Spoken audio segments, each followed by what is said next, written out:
Good morning, everybody, and welcome to another episode of Coffee with Chris, the podcast where I share my life with you and answer any questions that you may have or discuss subjects. And yes, that introduction still needs a lot of work. The thing is, I don't actually work on that introduction unless I'm here in front of the podcast equipment, in front of the equipment, ready to do the podcast. So for those of you who have been here before, you'll know that I don't edit these episodes. I don't really practice them. I don't do any actual work for these. The only thing I'll do is I'll read comments if there are any. So far, I haven't really gotten any other than one that was very obviously from a bot. But that's all right too. I managed to find a way to discuss that a little bit. The guy had the answer to the meaning of life. Still not sure what it was because I never asked.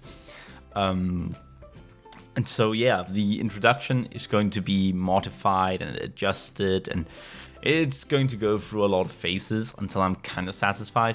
I feel like this one was a little too quick, and maybe, I should do a better job at actually communicating what it does, because it's one thing to say I share my life with you, but what does that mean? And answering questions, and then the thing about discussing subjects felt kind of tacked on. I realize these things and I'm going to make it better. I'm going to keep trying. I'm going to try again tomorrow, the day after that. And slowly I might actually end up with an introduction that makes sense. I've been thinking about potentially making an outro as well, but I don't really know what that would be. I do have it's been fun talking to you. Don't forget to like, comment, and subscribe kind of thing. But, could I maybe phrase that in a way that makes it sound better? I probably could. When I first started doing this, and I guess this is where we enter the sharing my life part. When I first started doing this, I didn't really think much about it. I just talked and talked and talked and talked. And it's a really great outlet. That's what I use it for, and maybe I should put that in the intro as well somehow, so that people understand that this is mostly done for me, but that it's also done for anyone who wants it done. But I don't make content for the algorithm. That much is for certain. But yeah, it went well. It went better than it has while I've actually been uploading them, because I became very self-conscious when I started uploading my episodes. Even though I knew no one was listening to them, it just hits differently. And so it's a fun experience. It helps a lot, but it also makes me nervous and it forces me to think like, okay, how can I actually make this better? And it took me more than a month to figure out that I even wanted to make it better. So it's a slow process. But I remember talking in one episode about how I'm thinking about doing this for maybe 1,000 episodes. And that's approximately 3 years, because you gotta remember I'll skip an episode here and there. I won't be able to do it every single day like I've done so far. I'll try though. And if I, after 3 years, still don't have any subscribers at all, I might just give it up. Because even though I'm not doing this for the subscribers, I'm still kind of doing it to get some subscribers at some point. And, that's also why I'm kind of working on figuring out what to do with the intro, maybe making an outro. I could do a thing called subject of the day, perhaps, so it's not all about my life, but that I also share something that I find really interesting, or maybe I've stumbled upon a new song or a video that I want people to watch and I could link it in the description. I could do more things. And I've also been thinking, again, as I've talked about in a previous episode, about maybe making some other content. Maybe some content that I upload once a week or once a month or something, just so that I have a little something different. I could practice my video editing skills, because I am a multimedia designer after all. I could make a short tutorial on how to cut out a person from an image. Or, how to make a poster. I made a really nice poster. The first one wasn't that great, but the second one was on point. And I could do those kinds of things small, tiny things here and there for the sake of my schooling, for the sake of my education, I could potentially do a video log. I don't know if I'm going to do that, but since I might be moving to Santa Cruz de Tenerife on the Canary Islands, I've talked about this for a few episodes now. I promise I'll shut up soon. It's just that it's filling a lot in my head. Since I'll be going there, maybe I should start thinking about making a video log. I do, after all, have a rather expensive camera that I actually only use as a webcam. That is no joke. I have a $4,000 camera. No, wait. I think my math is off. Yeah, it's more like $3,500. Anyway, I have a $3,500 camera that I'm using as a webcam. It was originally purchased with a different intent, but then I didn't really have any support in doing what I wanted to do.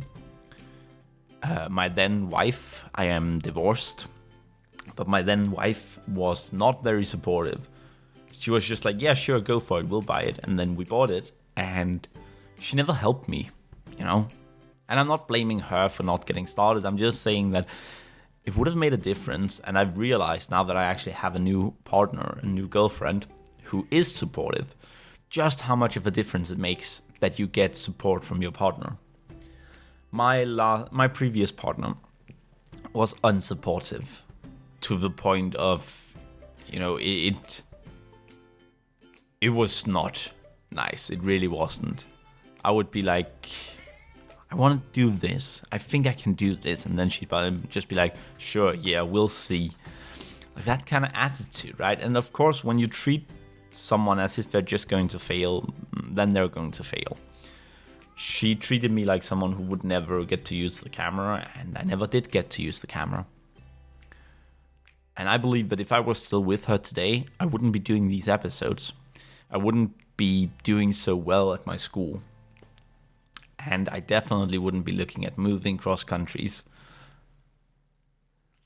But yeah, I've got a really expensive... That's the point. I've got a really expensive camera that I've never used. And it's not really the cost of your equipment. Honestly, your phone can do a lot of things just as well as this camera. But it's a really nice camera.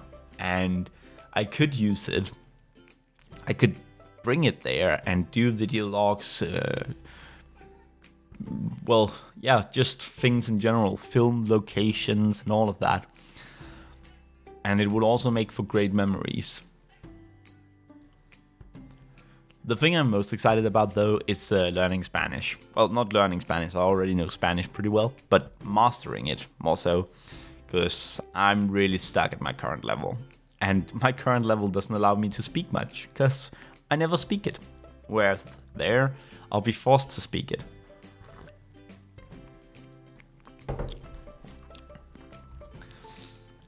So it's exciting. It's all very exciting. But maybe that could be part of it. Because it's not that cool for me to just go there and then tell you people that, oh, I'm in a new location now, by the way. You don't get anything from that. So I've been thinking, how could I make it so that you gain something from it? And filming stuff there would definitely be one of them. But let's see, okay? One thing at a time. I don't even know if I'll be going yet. Tomorrow I'm going to be contacting our, I guess you can call them a Department of International Affairs. I don't remember what they're actually called, but yeah. The department that ensures that people can go to different schools in different countries. And I'll also be contacting the school. I need to get all of this done within the next week.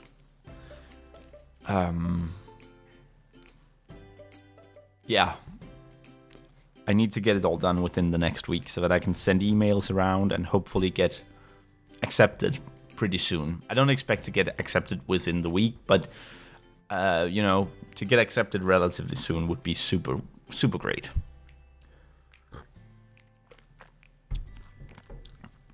Especially because once it's settled, I can book a plane ticket.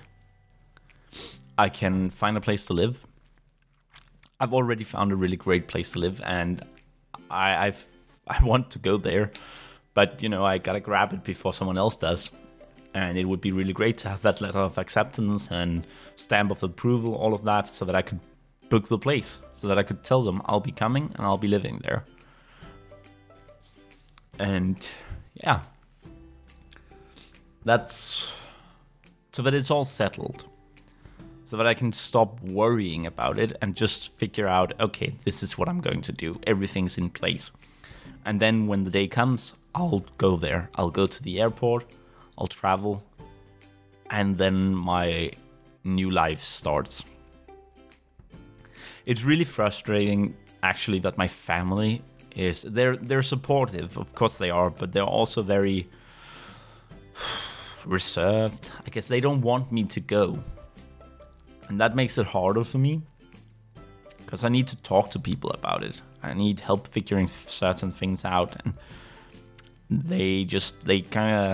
my mom kind of shuts down whenever I mention it. But, it's a work in progress. She'll accept it at some point.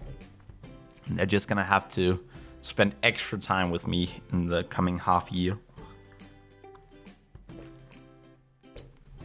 As that's the thing, it's actually pretty close. I'll most likely be going there in January 2023. I don't know when the semester starts. Our semester starts in February. And, I need to go there probably.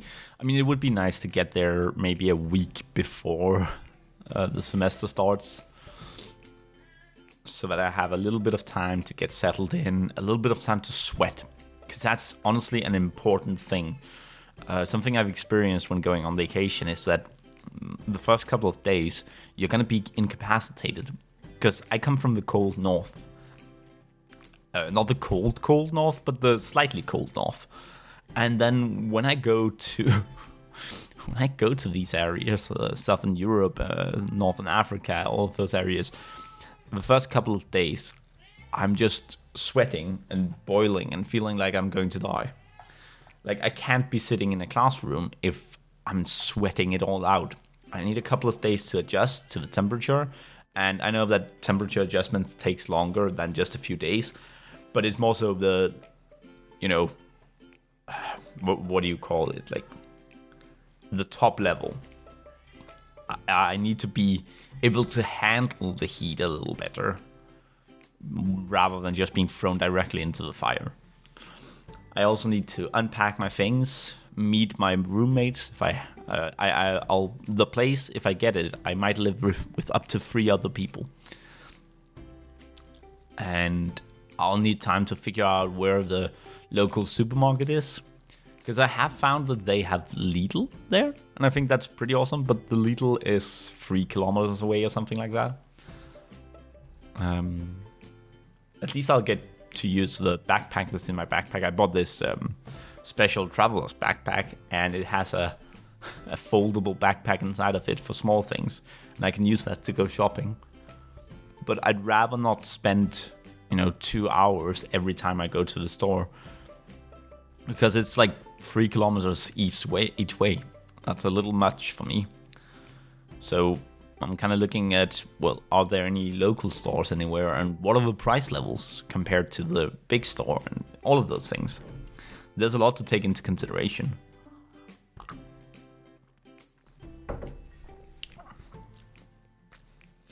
It's exciting. It's scary, but it's exciting. And yeah, I feel like I got sidetracked. I was actually supposed to just talk about this as maybe I'll film it when I get there, but then I got sucked into the whole "it's so scary" thing. But yeah, the overall point of this episode was actually to talk about the format that I'm doing this in, and to talk about the intro, potential outro. Maybe I should, for once, put a few minutes of work into this outside of actually recording it, just so that I can get that intro outro thing in place, or rather I can try to figure it out, because it's gonna change no matter what I do, but maybe I could get one that works temporarily. I feel like what I'm getting at is pretty decent, but it still needs some work. especially my outro as well, because I keep forgetting to ask people to like, comment, and subscribe. I've gotten a lot better at it, but I still forget sometimes. And I'm sitting there and I'm saying goodbye, and I feel like something's missing, but it's never until I stop recording that I realize that, oh, right, I forgot to ask them to like, comment, and subscribe. And I don't know why I do that, actually, but it's just, it seems that that's the way you're supposed to do it. And there's a higher likelihood of people actually doing it if you ask them to do it. And I do want someone to do it. Which reminds me, I lost my subscriber. Maybe the guy wasn't or girl, for that matter. I tend to default to male person for some reason. But I think that has to do with the fact that I see guys as being, a plural for both men and women, basically. And so when it's singular, I just sometimes revert to guy. I don't really know, but yeah, the person nonetheless. Maybe they weren't a bot, because I kind of hope they weren't. It's a little sad if a bot unsubscribed from my channel, like even they didn't like the content. Anyway, that seems to be enough for today. It's been fun talking to you. This time I won't forget to ask you to please like, comment, and subscribe. If you leave a comment, this will be a lot more interesting, trust me. Comments are the lifeblood of this kind of thing, so when I'm not getting any comments, I'm just rambling. Make sure to leave it down below, subscribe, like the video, and I'll see you tomorrow. Bye bye now.